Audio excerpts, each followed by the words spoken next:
Neighbors putting on a show. Rome Odunze. Brian Thomas Jr. Thomas wide open, touchdown! Xavier Worthy. Oh my goodness, record speed. Ricky Pearsall. Xavier Legis. That closes the first round. Thank you, Detroit. So many talented wideouts went in this year's draft. Let's continue our Wideout Wednesday with how they fit into their new offenses. Booker, what do you think of Marvin Harrison Jr. with the Cardinals? I think he's going to be outstanding. I think if you look at what they like to do as far as Kyler Murray and distributing the football to a number one wideout, just think about when he had DeAndre Hopkins, how he got the football to him. Marvin Harrison Jr., by some, was the best wideout in the draft. He can do it all. 6'3", 215 pounds. He can go up, get the 50-50 ball. He can run precise routes. He learned from my former teammate, Marvin Harrison Sr. He understands the nuances of route running and how to get open, and he'll provide a big, steady target for his quarterback, Kyler Murray. Look, the Giants thought about a quarterback, but went with Malik Neighbors. Lewis, how does he fit there? They need a true number one, Laura. And by number one, I mean a guy who can win outside first when everyone knows that you're going to him and you put him out there on the boundary. Can he win? Even though he doesn't have the body type of the prototypical X or Z, he's a beast. He's strong, he's physical, he's fast, he's got great run after the catch. He can win outside. Then when you put him on the inside, you see right there on that slant and go. I mean, he did that over and over and over again. And then when he put the ball in his hands, his run after the catch is like Deebo Samuel. I mean, this is a guy who's much faster.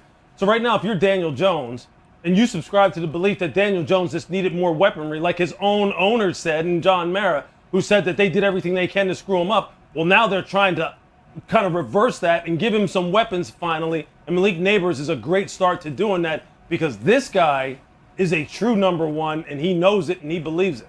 Be fun to see him in that Brian Daboll offense. The Bears took Rome Odunze to pair with number one overall pick Caleb Williams. Look, what do you expect out of Odunze this season?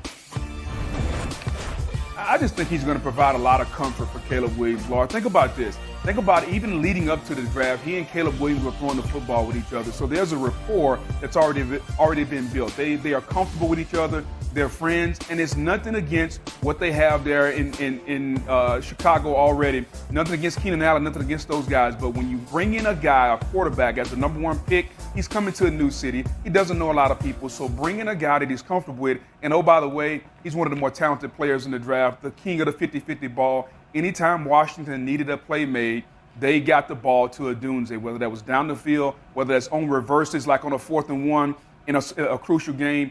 They got him the football. He will be an additional playmaker for that offense in Chicago and a friend to Caleb Williams, both of them being in a new city in Chi-Town. Yeah, everybody knew Odunze was getting the football, and they still couldn't stop him. With Calvin Ridley's departure, the Jags took Brian Thomas Jr. Lewis, what will Thomas Jr. do for Trevor Lawrence?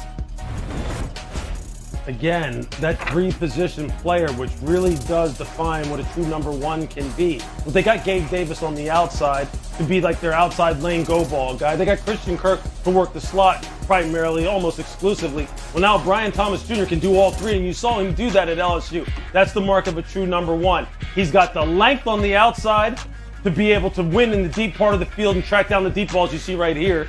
He can run away. He has that 4th and 5th gear that he can run away from people on the outside lane. And he's also a guy who you saw at LSU running the shallow crosses, running the hitches, running the wide receiver screens, because then he can turn it upfield and take it 80 on you as well. Look, if you're Trevor Lawrence, you're going, yeah, I'll take more of those. I'll take a couple more of those. Go along with Evan Ingram. But Doug Peterson has a lot to work with. It's amazing just how loaded LSU was at the skill positions this year. Was that for Book? You like that book? All right. With the 31st pick in the first round, the 49ers took Ricky Pearsall, which was interesting considering Brandon Aiyuk is awaiting a new contract. Of course, they also have Deebo Samuel. Adam, what can you tell us about the 49ers' plan after drafting Pearsall? Laura, right now, there have been some conversations regarding other teams inquiring about the availability of Deebo Samuel, Brandon Aiyuk. But here's the bottom line to the 49ers wide receiver situation and why they drafted Ricky Pearsall in round one. Number one, you have a situation where Brandon Aiyuk is entering the last year of his contract. They're working on a long-term deal. We'll see if they can get it done.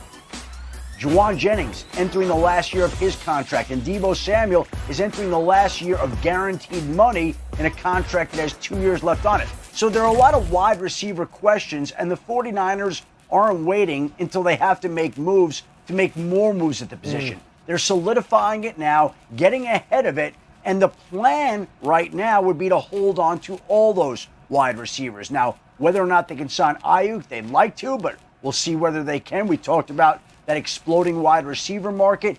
We'll see what happens with Deebo Samuel. A lot of wide receiver questions, but that's why the 49ers invested heavily in the position in this draft. Yeah, I mean, you think about how Ricky Pearsall would fit into this offense. It's pretty exciting to think about a 49ers offense, Lewis, that was already dynamic. What do you think of how they approach this draft?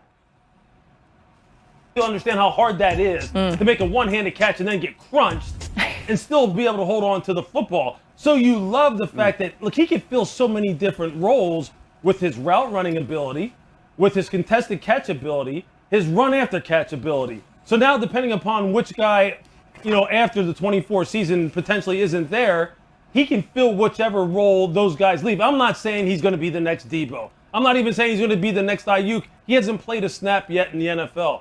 But in terms of the profile and the skill set, they identified really the perfect kind of guy. Football is a game that's about mental mindset, guys. And I think the 49ers are going down a slippery slope here. And here's what I mean by this.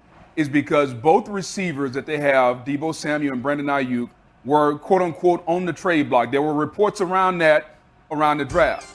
Aiyuk wants a new contract. Aiyuk is their best receiver. He's their best route runner. You go out and you draft a guy who we think eventually is going to be the replacement for one of those guys in Ricky Pearsall. And oh, by the way, as Adam just said, we're going to be kumbaya and run it all back. Like, it just doesn't work that way in a perfect world, because the mindset of these guys is, you want me to go out there and give you my all, but you're not giving me your all. So, Lewis, you've been in these locker rooms like I've been. At some point, if you're Brandon Aiyuk and the 49ers won't commit to you, why am I going to commit everything to them? And you're Deebo Samuel, and you're like, okay, you don't want to pay me my $20 million, then what am I going to go out there? And so I think the 49ers, Adam and Lewis, are going down a slippery slope, because they're going to try to have their cake for one more year and eat it too, and then have their replacement already ready. The NFL just never works like that, guys. Well, but don't you think these wide receivers know what's coming? They've had Brock Purdy on this rookie contract in recent years, and everybody there knows that they can't keep him on that contract, and he's eligible for an extension for the first time after the season. Everybody there knows Brock Purdy has to be and is going to be paid. And so you can't pay everybody. You can't pay Brock Purdy and two wide receivers and a running back. It just doesn't work like that. And I'd like to think, maybe I'm naive, that we're all mature adults and that they'll make the decision after this year about what's best for this team. Yeah. The only thing I would say is that some people say facts over feelings. I would say cash over feelings right now. 'Cause that's really what it's going to come down to, right? They're not going to have the cash or the cap space or cap over feelings. Let's put it that way. Let's just call it cap over feelings. Because they can't. Look, so Brandon Aiyuk or Deebo, I get it, Booger. I get what you're saying. They have proven that they are productive, high level players. But John Lynch is saying, hey, man, there's only so much cap. Only so much cash.